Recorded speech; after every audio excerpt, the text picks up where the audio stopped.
الرحمن الرحيم. الحمد لله الكبير المتعال، والصلاة والسلام على رسوله المختار وعلى آله وصحبه الأطهار، أما بعد.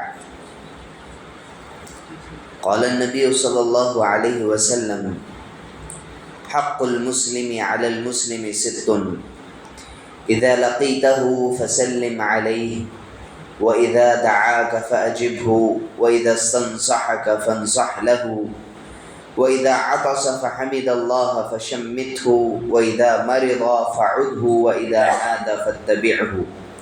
رواه مسلم رحمہ اللہ. نبی کریم صلی اللہ علیہ وسلم نے فرمایا کہ ایک مسلمان کا دوسرے مسلمان پر 6 حقوق ہیں. پہلا تو یہ کہ جب ملاقات کرے تو سلام کرے،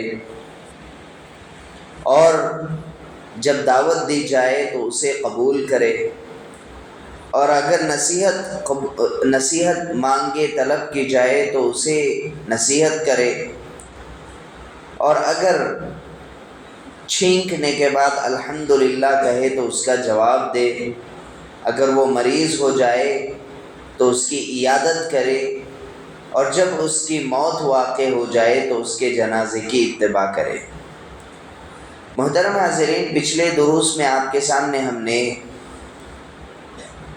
پہلے 2 حقوق سے متعلق آپ کے سامنے بات کی ہے. باذن اللہ آج تیسرا حق، جس کے بارے میں نبی کریم صلی اللہ علیہ وسلم نے فرمایا وَإِذَا اسْتَنصَحَكَ فَانصَحْ لَهُ، کہ اگر نصیحت طلب کی جائے، مانگی جائے تو پھر تم اسے کیا کرو؟ نصیحت کرو. اگر خیر خواہی طلب کی جائے تو پھر اس کے لیے تم کیا ہو؟ تم خیر خواہ بن جاؤ. تو اس سے متعلق آپ کے سامنے کچھ باتیں رکھی جائیں گی. محترم حاضرین، یاد رکھیے کہ نصیحت کرنا یہ بہت بڑی بات ہے. ہمارا دین کل کا کل نصیحت ہے. نبی کریم صلی اللہ علیہ وسلم نے ایک مرتبہ صحابہ رضی اللہ عنہم اجمعین سے کہا: الدین النصیحہ، الدین النصیحہ، الدین النصیحہ. نبی کریم صلی اللہ علیہ وسلم نے 3 مرتبہ کہا کہ دین نصیحت ہے، دین خیر خواہی کا نام ہے، دین خیر خواہی کا نام ہے. کیا مطلب ہے؟ صحابہ رضی اللہ عنہم اجمعین نے پوچھا کہ اللہ کے رسول، آخر دین خیر خواہی کا نام کیا ہے؟ کس کے لیے ہے؟ دین خیر خواہی کس کے لیے بنتا ہے؟ تو پھر نبی کریم صلی اللہ علیہ وسلم نے فرمایا للہ ولکتابہ ولرسولہ، کہا کہ اللہ سبحانہ و تعالیٰ کے لیے، اس کی کتاب کے لیے، اس کے رسول کے لیے، اور مسلمانوں کے حکمرانوں کے لیے، اور اسی طریقے سے عام مسلمانوں کے لیے. یعنی مکمل طور پر تمام کو اس میں شامل کر لیا گیا اور کہا کہ دین ہر ایک کے لیے خیر خواہی کا نام ہے.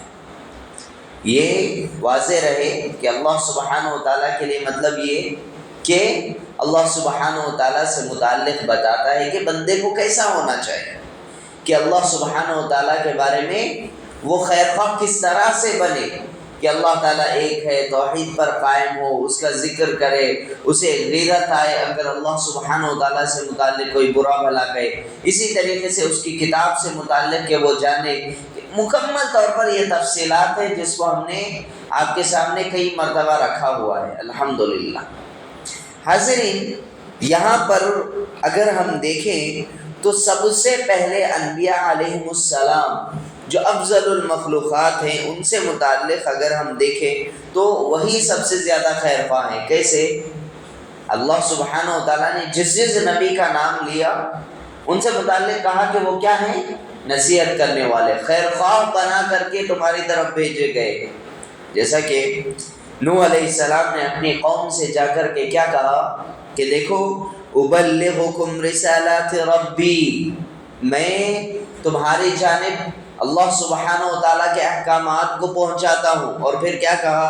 وانصح لکم، اور بہت ہی زیادہ نصیحت کرنے والا ہوں، بہت ہی زیادہ خیر خواہ ہوں. میری بات مان لو، تمہارے پاس صرف اور صرف خیر ہی خیر رہے گا. جو میری بات مان لے گا وہ خیر ہی خیر میں رہے گا، اسے نقصان نہیں ہوگا بلکہ اسے فائدہ ہی فائدہ ہوگا۔ اور پھر اسی طریقے سے اللہ تعالیٰ نے ہود علیہ السلام سے متعلق بھی کہا کہ جب انہوں نے اپنی قوم سے جا کر کے کہا، توحید کی دعوت دی، تو انہوں نے کیا کہا؟ وَأَنَا لَكُمْ نَاصِحٌ أَمِينٌ، میں تمہارے لیے امانت دار خیر خواہ ہوں، تمہارے لیے خیر خواہ ہوں، میں تمہاری صرف اور صرف بھلائی چاہتا ہوں، میرے سے تمہیں نقصان نہیں ہونے والا، صرف اور صرف خیر ہی خیر پہنچے گا۔ تو اس طرح سے، اور ہمارے نبی محمد رسول اللہ صلی اللہ علیہ وسلم، ہم سب جانتے ہیں کہ آپ تو اعظم الخلق ہیں، اعظم الخلق ہیں، یعنی تمام مخلوقات میں سب سے افضل، انبیاء علیہ السلام میں بھی۔ تو اس طرح سے پتہ چلتا ہے کہ انبیاء علیہ السلام سب سے پہلے وہ مخلوق ہیں کہ جنہوں نے تمام اپنی قوموں کے لیے خیر خواہ بنا کر کے بھیجے گئے تھے۔ اسی طریقے سے جب نبی کریم صلی اللہ علیہ وسلم سے بیعت کی گئی تو صحابہ رضی اللہ عنہم اجمعین میں سے جریر بن عبداللہ رضی اللہ عنہ فرماتے ہیں کہ میں نے بھی نبی کریم صلی اللہ علیہ وسلم سے اس بات پر بیعت کی، ان باتوں پر، کہ کہا کہ بایعت رسول اللہ صلی اللہ علیہ وسلم علی اقام الصلاۃ، کہ میں نماز قائم کروں گا، وایتاء الزکاۃ، زکوٰۃ ادا کروں گا، والنصح لکل مسلم، کہ ہر ایک مسلمان کے لیے میں کیا بنوں گا؟ خیر خواہ بنوں گا، ناصح بنوں گا۔ تو یہاں پر اس کی وضاحت ہو چکی کہ نصیحت کرنے والے خیر خواہ بننے کے لیے ہر طرح سے کوشش اور محنت کرنی چاہیے۔ ایسا نہ ہو کہ ہماری طرف سے ایک چار لوگوں کو نقصان پہنچے، بلکہ ہمیشہ ایک مسلمان جب دین ہمارا خیر خواہ ہے اور جس دین کو ہم اپنا رہے ہیں تو پھر ہمیں چاہیے کہ ہم بھی خیر خواہ بن کر کے رہیں، ہمارے سے ہر ایک کو فائدہ ہو، کسی کو نقصان نہ ہو، ہمارے دل اتنے صاف ہوں کہ سامنے والے کو فائدہ ہی فائدہ پہنچائے، ہماری اتنی نصیحتیں ہوں، ایسی نصیحتیں ہوں کہ سامنے والے کو فائدہ پہنچے، کبھی اسے نقصان نہ پہنچے۔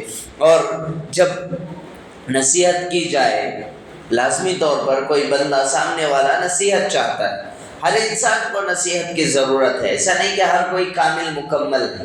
تو ایسے میں جب کوئی نصیحت پوچھتا ہے یا کسی بھی طرح کے رائے مشورہ کسی بھی طرح سے پوچھے، تو پھر ایسے میں خیر خواہ بن کر کے اسے بات کرنی ہوگی، لیکن کچھ چیزوں کا خیال رکھنا ضروری ہے۔ جیسے سمجھیے کہ کسی سے غلطی سرزد ہو گئی تو بحیثیت مسلمان اس کا حق ہے کہ وہ اس غلطی کو، دوسرے مسلمان کی غلطی کو سدھارے۔ کیسے؟ چار لوگوں کے سامنے آواز لگا کر کے کہ کیا جی تمہیں اس طرح سے کر دینا، ایسا تمہیں ایسا کر لیتے، اتنے بڑے ہو گئے معلوم نہیں ہوتا کیا، اس طرح سے کریں گے؟ نہیں، بلکہ جب نصیحت کی جائے، خیر خواہ بننا چاہیں تو پھر کیسے بنے کہ چھپ کر کے، ایسا نہ ہو کہ سب کے سامنے ان کی غلطی کو ابھارا جائے، کہا جائے، نہیں، ایسا نہیں ہونا چاہیے، بلکہ نرم انداز میں، نرم لہجے میں، اچھے انداز میں، اکیلے میں بلا کر کے انہیں نصیحت کرے، انہیں بتائے کہ یہ ایسا نہیں ہے، یہ ایسا معاملہ ہے۔ تو یہ ایک طریقہ ہے۔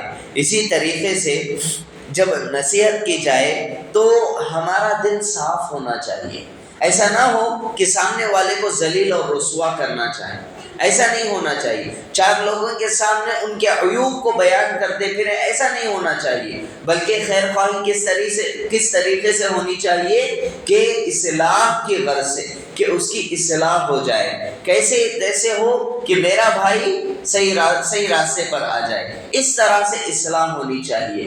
یاد رکھیے، غلطی جب ہوتی ہے تبھی ہم خیر خواہ بننا یہ ضروری نہیں ہے، غلطی نہ بھی ہو تو بھی کہیں، اور جب غلطی ہو رہی ہے تو پھر ایسے میں اصلاح کی نیت سے ہمیں خیر خواہ بننا چاہیے۔ ایسا نہ ہو کہ اس کے عیوب کو چار لوگوں کے سامنے بیان کرتے پھرے یا کہتے پھرے کہ ہم نے اس کی اصلاح کر دی، میں نے اسے صحیح راستے کی طرف رہنمائی کی، بولتے ہوئے پھر نہ گویا کہ ہمارے اس عمل کو ضائع کرنے کے برابر ہے۔ تو ان چیزوں کا خیال رکھنا ایک مسلمان کے لیے ضروری ہے۔ باذن اللہ آنے والے درس میں مزید اس کی تفصیل رکھی جائے گی۔ اللہ سبحانہ و تعالیٰ سے دعا ہے کہ اللہ سبحانہ و تعالیٰ ہم تمام کو بھی خیر خواہ بنائے رکھے، آمین یا رب العالمین۔ سبحانک اللہم و بحمدک، اشہد ان لا الہ الا انت، استغفرک و اتوب الیک۔